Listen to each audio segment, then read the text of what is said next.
This tropical weather pattern continues to remain in place with the remnants of Maria now moving out there past Hokkaido. We have Suntin, which was right in here. That's completely weakened down. In fact, on visible satellite imagery, you can kind of see a little bit here. But the other thing is a new tropical depression east of the Ogasawara Islands. But the number one topic for today is this new one. This is Tropical Storm Ampil. This is right around the Ogasawara Islands, well towards the east of Okinawa, towards the north of Guam, and really the only impacts on the Philippines is still that monsoonal trough being enhanced here with this storm system. Some scattered showers across Luzon are going to continue. But this storm definitely going to have that potential for some impacts, maybe even into the Tokyo and Kanto Plain area. So let's break this down. Here's the forecast from the Joint Typhoon Warning Center. That's the warning agency out of Pearl Harbor here, and they actually are having this peak near 100 knots before it starts to turn towards the northeast with some land interaction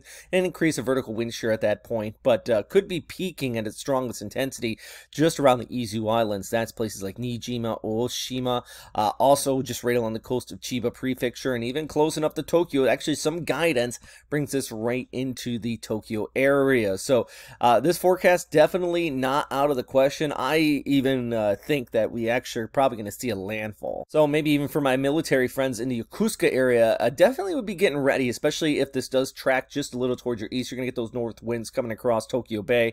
Here's a look at the ECMWF guidance, just kind of showing you a little bit closer look. Yeah, this comes right on shore, just towards Chiba Prefecture, which means the left side of the eye wall would be pushing those winds across Tokyo Bay into Kanagawa. So Yokohama towards Yokosuka, really just all the way down the coast there through Tokyo Bay. Maybe not so much in Tokyo Metro, but still going to be pretty messy, the conditions there.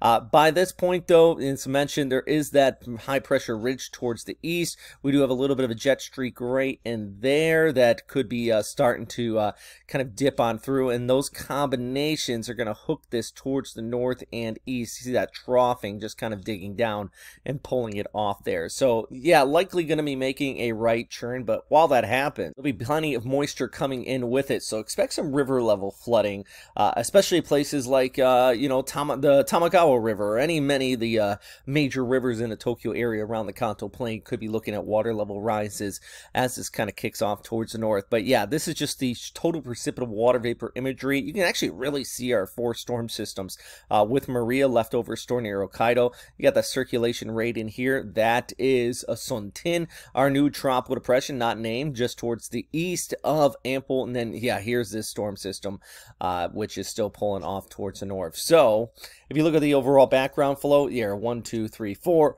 This rounding that high pressure ridge towards the east, you have that upper level low towards the west, and you kind of see how this tracks off there. And this is one more reason why I think if you follow that overall background flow, why I do believe this is probably going to be making a landfall somewhere around the Kanto Plain. And this is the JMA's in-house model. So this is a high resolution model. It's called the JMA GSM, and kind of giving you an idea of what I'm talking about here with this landfall potential. Just kind of scooting right on through here. So we're talking about heading this Friday morning, maybe even Thursday late night into early Friday morning, this coming on shore, and then just kind of slowing right down through the afternoon hours and lingering there over the Kanto Plain before turning towards the north and east through Friday night, heading into Saturday. So Friday, I mean, if you're a teacher out here, let's say, and you're prepping for school this upcoming week, I would probably prepare for Friday's classes being canceled, maybe some train delays, things like that, especially closer to the coast. Military friends, if you are thinking about how you want to prepare for the week ahead, I would humbly recommend, probably wanting to think about those classes here on Friday. This just look at the forecast. This would be Friday morning per the Japan Meteorological Agency. Like I said, most of the guidance actually brings us a little bit further towards the west, but even in this scenario, you're still going to get the left side of the storm kind of blowing in those winds from the north. And as I mentioned, coming straight in across Tokyo Bay, if you're talking about that northeasterly wind flow, just kind of like that. So right like this, right? Oh, here we go. Let's get our There's our little drawing. All right, right like that, coming in with that counterclockwise rotation around the low. So that would definitely be some messy conditions for like specifically Yokosuka here as those winds blow in from the north and east. And then we're talking about Oshima, Kososhima, Nijima, all of those islands really taking a pretty direct impact from that storm. So yeah, I'll continue to keep you posted. I got a lot going on today, and really just that's why I'm not in front of the green screen or anything, but I do have about 10 minutes to kind of get to the side, look at this forecast, break it down for you, and record it. So I just wanted to do that for my friends here in central areas of Japan. All the while, by the way, I know you're out here into the Philippines. We got a lot of people watching from there. You might be worried about this storm system. Here's the deal. They're really enhancing that monsoonal flow. So for northwestern Luzon, continue to expect an increase in rainfall. Very typical rainy season type setup, but still it could get heavy at times with some flooding in places like the Opera River, Locos Norte down through Region 1 definitely, and even extending back towards places into northern Thailand, some very, very heavy precipitation. So got plenty to talk about here. So I want to keep you guys posted. And as always, thanks for watching.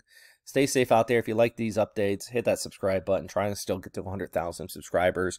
And maybe you could check out our Patreon as well if you really, really want to support the channel. All right.